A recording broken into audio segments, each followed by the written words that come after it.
double main tendue ou demande de mariage. Après la main tendue du président Félix au président Paul Kagame, c'est au tour de la FRDC d'étendre maintenant la main sur la situation des FDLR. La FRDC vient de publier un communiqué selon lequel il demande à tous les combattants FDLR de pouvoir se rendre dans des postes FRDC ou bien au bureau de la MONUSCO, remettre les armes, se faire rapatrier en République rwandaise. Tous les FDLR combattants rwandais. Bonjour, bonsoir. Nous vous saluons de partout où vous êtes en train de nous suivre. Aujourd'hui, cette journée va être chaude. Abonnez-vous, likez, partagez, suivez-nous de partout. Nous, c'est Analysons Congo. Nous analysons l'évolution de la situation du pays avec vous chaque jour. Nous essayons de comprendre et nous essayons de nous plonger dedans dans la situation. On n'informe pas, nous analysons les informations, bien qu'on informe aussi. Est-ce que vous pouvez me donner des likes, s'il vous plaît? Je veux avoir vos 5000 cas de likes, je veux avoir vos commentaires et surtout partagez cette vidéo au maximum. Abonnez-vous, restons connectés. Alors, voilà ce qui se passe. On va être un peu long, mais écoutez-nous quand même, hein? On serre les ceintures. Est-ce qu'on peut démarrer? On avance. Alors, il y a un communiqué de la FRDC qui est signé par le Ekenge Bomoussa Efomi Sylvain, général-major. Le communiqué, c'est le communiqué de presse numéro 29 du 10 octobre 2025. Que dit le communiqué? Prenons quelques lignes. Dans le cadre de la mise en œuvre de l'ordonnance opérationnelle, opération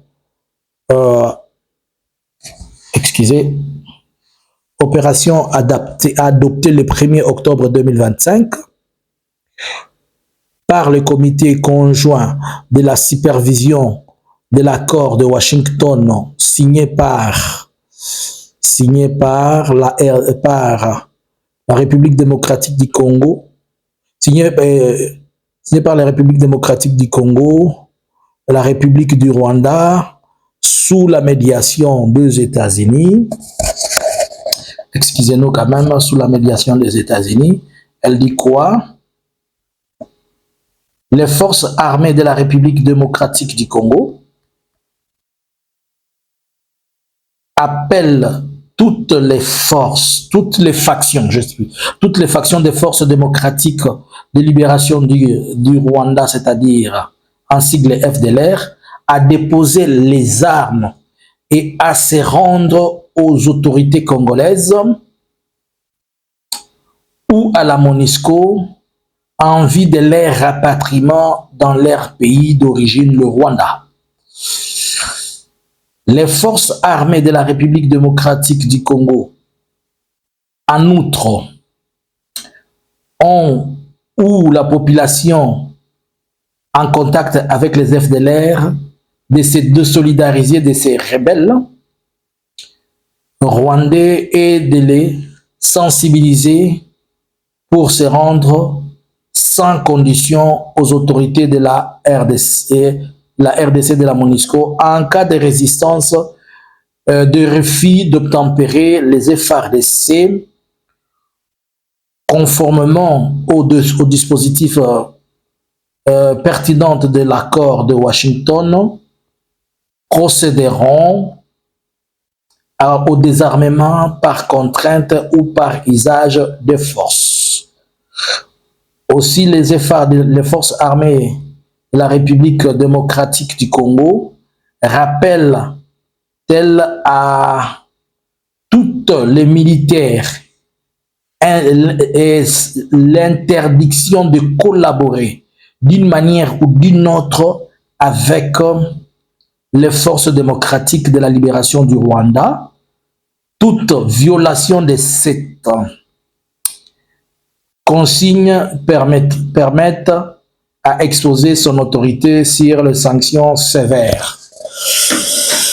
Là, nous avons fini les communiqués. Nous venons de lire les communiqués de la FARDC. Vous l'avez suivi et vous l'avez compris. Mais nous allons maintenant entrer dans l'esprit de ces communiqués pour essayer de comprendre ce que la FARDC est en train de nous faire ici. Alors, qu'est-ce qui se passe? Le gouvernement de la République démocratique du Congo, via le ministère de la Défense, c'est-à-dire la FARDC, l'état-major général de la FARDC vient de se décider et vient de faire un communiqué selon lequel les FDLR qui sont au Congo doivent rentrer au Rwanda impérativement. Et qu'est-ce qui est dit? Le communiqué dit que tous les FDLR doivent se rendre là où se trouvent les FARDC, ou bien ils doivent se rendre dans la ligne de poste de la MONUSCO. Bon. On dit aussi il faut qu'ils se désolidarisent, tous ceux qui sont en collaboration avec. Cela veut dire, bon, vous comprenez d'abord que les FDLR, après toutes les années qu'ils ont passées en RDC, ils se sont mariés, ils ont eu des enfants et ils ont eu des femmes. C'est-à-dire, même si tu es la femme des FDLR et que tu es une Congolaise qui t'est mariée là avec eux et tu as fait des enfants, est-ce qu'ils vont aussi se désolidariser? Ils vont aller. En parlant de la désolidarisation, c'est-à-dire, même vous, le Wazalendo, qui collaborez avec les FDLR, vous devez vous désolidariser. Bon, faisons notre analyse. Je crois avoir dit, lorsqu'on a commencé les négociations, pendant que ça faisait chaud en 2024, lorsque le gouvernement congolais avait accepté qu'il a des FDLR sur son sol, j'avais dit et alerté à cette époque que Félix vient de faire une erreur, d'avoir accepté qu'il y a des FDLR sur le sol congolais. Deuxième erreur, ça sera le jour où on va commencer à rapatrier les FDLR, puisque les FDLR vont tourner leurs armes sur la population et sur les FARDC, il va y avoir des affrontements. J'ai dit ces choses depuis 2023-2024. Nous voilà maintenant entrés dans la danse. Il y a eu, après l'accord signé aux États-Unis, l'une des conséquences directes, c'était que on devait mettre en place ce qu'on a appelé le CONOPS, le Concept of Operations, et cela s'était réuni le 1er octobre pour, je pense, la 3e ou la 4e fois au niveau des États-Unis. Et durant cette rencontre, il a été convenu plutôt, d'une manière consensuelle, c'est-à-dire le parti, le Rwanda ainsi que la RDC, qu'on devait commencer au rapatriement des FDLR. C'était prévu. Mais pour rapatrier les FDLR, c'était quelque chose qui devait se passer conjointement. C'est-à-dire la FARDC devait prendre les FDLR et les remettre au Rwanda, et le Rwanda prendre les FDLR et quitter les territoires congolais s'ils sont là-bas. Voilà pourquoi le Rwanda disait il maintient ses mesures de quoi? Défensif. Mais maintenant, ici, nous sommes dans les concepts, dans la situation où les FARDC viennent de faire un communiqué pour demander aux FDLR de venir se rendre dans des positions FARDC ou de la MONUSCO en vue de les retourner. D'abord, les FDLR, c'est qui? Les FDLR, c'est la Force démocratique pour la libération du Rwanda. Les FDLR ne sont pas la branche armée. Les FDLR est composé de deux branches. Il y a les FDLR qui sont considérés comme la branche politique.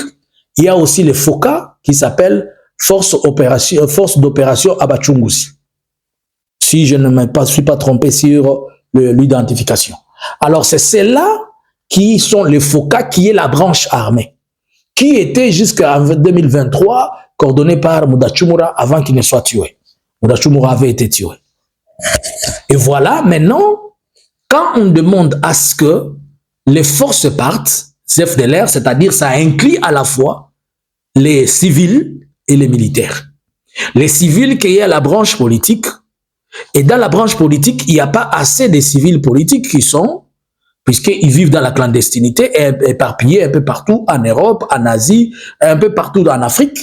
Mais la branche armée, c'est elle qui vit dans les parties est de la RDC. Et parmi cette branche armée, ils ont encore plusieurs autres unités, telles que le CRAP, qui sont des unités de réaction rapide, qui sont déployées à gauche comme à droite. Ils sont des petits groupes, mais qui sont essentiellement efficaces, puisque ce sont de vrais commandos qui font de vrai travail.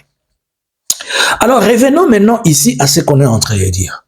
D'abord, quand on dit que tout le monde puisse se regrouper et aller aux FRDC, fait que ça ne va pas arriver.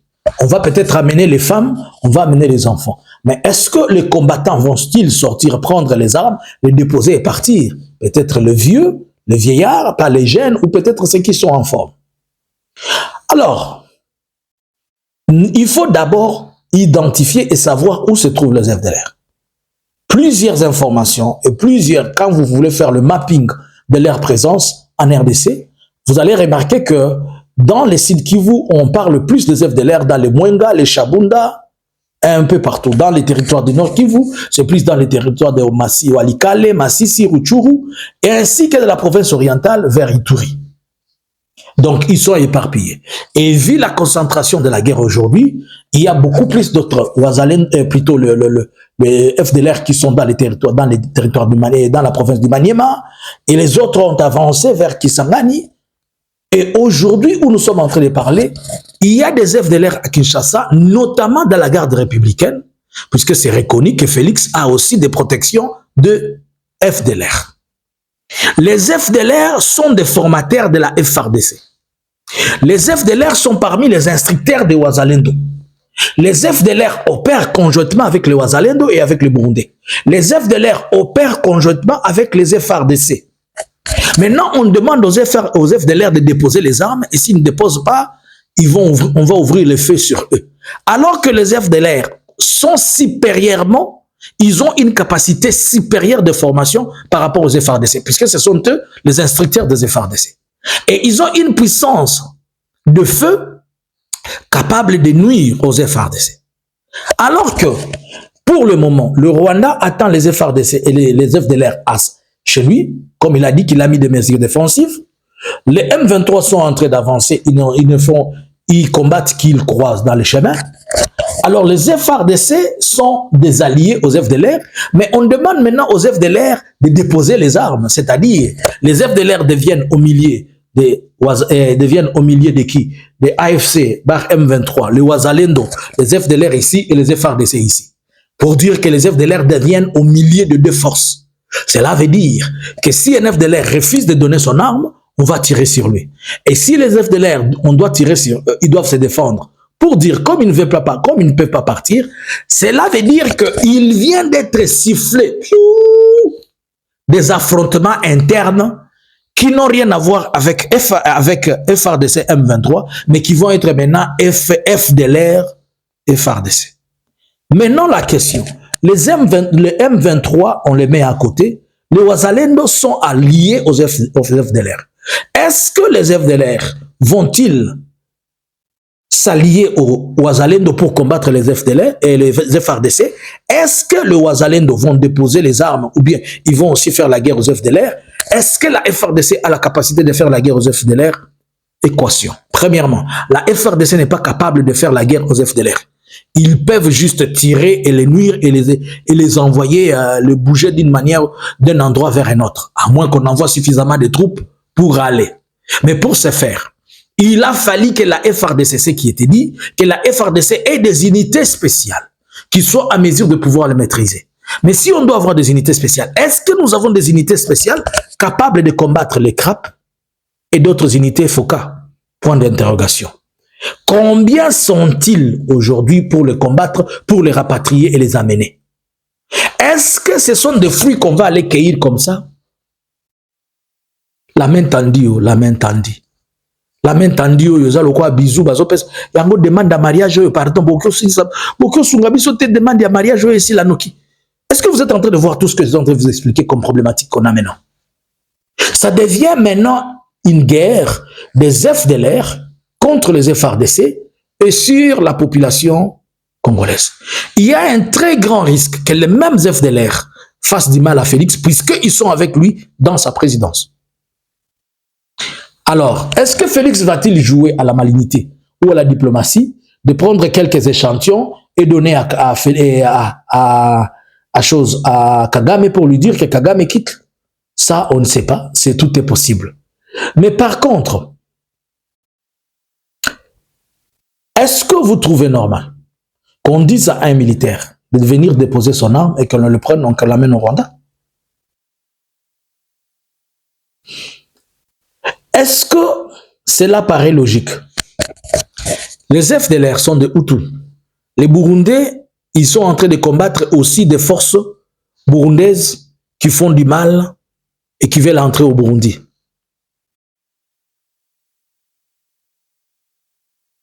Les Red Tabara. Donc, il est possible que les FDLR s'associent avec des forces burundaises, se rallient puisqu'ils les font déjà, ils fassent maintenant une union avec les forces burundaises pour créer une résistance afin de se frayer un chemin. Vont-ils fuir pour aller au Burundi ou comment? Les scénarios les plus possibles, comme on vient de siffler, maintenant, c'est-à-dire les FDLR vont se relocaliser. Les scénarios les plus possibles. Soit ils vont quitter l'Ituri, ils vont quitter Chabunda, ils vont quitter où? Ils vont entrer dans la forêt profonde et se trouver un autre endroit où ils vont se cacher. Et les FARDC seront en difficulté de pouvoir les appréhender. Deuxième chose, les FARDC doivent faire des opérations militaires musclées. Pour combien de temps? On ne sait pas. Pendant ce temps, le Rwanda va siffler et va faire une sonnette d'alarme et dire que les gens que nous avons demandés, on n'est pas en mesure de les prendre. Par contre, il y a les M23 qui est ici, qui a aussi le même objectif de pouvoir neutraliser les FDLR. Le gouvernement congolais va-t-il s'associer au M23, qui le M23 représente quand même une puissance de feu, ajouter à cette autre puissance de feu pour les neutraliser? Équation. Est-ce que Félix ne trouve-t-il pas qu'il serait important de négocier et de finir, de trouver la paix avec les M23, AFC, afin qu'ensemble, ils mettent en place un mécanisme ou une structure, excusez-moi, pour faire la guerre au FDLR? Là aussi, ce sont des questions qu'on se pose. Tout semble être mélangé, tout semble être compliqué, que le président Félix, à un certain moment, il ne saura plus ce qu'il est en train de faire, ni dans quoi il s'est fourré. Le fait qu'il avait accepté, il est soumis à fournir les choses dont il avait accepté. Parce qu'il avait reconnu les FDLR. Nous lui avons dit ici, en 2001 ou 2002, Kabila a fait Umoja Wetu. On a appelé le Rwanda pour cette opération, ça s'est soldé par un fiasco. Et à cette époque, Kabila même a reconnu qu'il y a des erreurs que nous avons fait que nous n'allons plus faire. Pourquoi Félix ne s'est pas servi de ses expériences afin de lui permettre de bien vouloir évoluer et maîtriser la situation? Deuxième chose, a-t-il suffisamment évalué la situation et il a trouvé qu'il avait les capacités de pouvoir maîtriser les FDLR? 3. Lui qui était capable de pouvoir aller chercher même dans des pays étrangers d'autres FDLR politiques, des membres des FDLR, et lui qui les avait promis de les retourner au Rwanda. Maintenant qu'il tourne les armes sur les FDLR, cela veut dire que les FDLR vont tourner aussi les armes sur la population. Un risque permanent de voir beaucoup de cas de viol, beaucoup de déplacés, beaucoup de meurtres et tout ça. Avec les taux, les taux mélangés de tout ce qu'il y a au niveau de l'Ituri et ailleurs, ça va être une bombe. Quelle sera la place maintenant de Wazalendo dans tout ça? Les Wazalendo vont continuer à être alliés ou bien vont tourner leurs armes sur les FDLR? Compliqué. Comment identifier un Wazalendo et un FDLR alors qu'ils sont tous ensemble? Puisque dans les FDLR sont des Hutus. Dans les Wazalendo, il y a les Hutus, tels que les Pareko. Les Pareko, c'est un groupe Hutu. Alors, si on voit les Pareko, les Wazalendo des Pareko, et s'ils disent que nous ne sommes pas des FDLR, nous sommes seulement des Pareko, ça va se passer comment? Il y a tellement de flou ici, il y a tellement de choses. Félix, je pense, je t'avais donné un conseil. Trouve-toi des spécialistes de ces questions. Ils vont t'aider, des conseillers qui connaissent, qui maîtrisent ce qui se passe dans cette zone. Ils vont te donner des conseils, des choses qu'il faut faire. Trop de Kiyanke, Yuma Bareyo, Yuma Barayanket. Faut à Yankete, faut à Yuma, mais faut à Yank. Trop de qui Yank vis-à-vis de Kagame, Kagame a mis sali Yuma, au monde n'a bareyo. Kagame a bareyo, et pourtant, yo grand Yank. Qui Yank na yo, ya pour y, voilà, place comme ici. Qu'est-ce qui va se passer? Moi, je vous laisse le temps, vous, de répondre-nous. Qu'est-ce qui va se passer maintenant? Est-ce qu'on sera à mesure de donner ces FDLR? Ou bien on ne va pas les donner? Où est-ce qu'on va même les trouver? Combien sont-ils? Où sont-ils localisés? Puisqu'ils sont dispersés maintenant, et je suis sûr que maintenant ils se sont dispersés en petits groupes de 15-20, ils se dispersent un peu partout. La situation est tellement confuse, et sur le plan politique et sur le plan militaire. Je sais que le président veut à tout prix arriver à terme de ce qu'il s'est convenu avec les Américains, mais nous devons être prudents. Les choses ne sont pas bonnes pour tout le monde. La région des Grands Lacs devient encore en ébullition avec ces choses. Les FDLR peuvent fuir, aller au Soudan. Ils peuvent fuir, aller jusqu'au Gabon, au Cameroun. Tous les pays de la région maintenant doivent être alertés puisque, bon, on ne sait pas si, même s'ils sont 3000 combattants ou 4000, c'est beaucoup. Nous, on regarde un peu, on observe ce qui va se passer et nous allons peut-être en parler plus tard. La journée sera chaude. C'est notre première analyse, mais nous allons revenir avec d'autres analyses au courant de la journée. Bonjour, bonsoir. Analysons avec vous. Que pensez-vous? J'attends vos commentaires. Bonjour. Analysons Congo subscribers.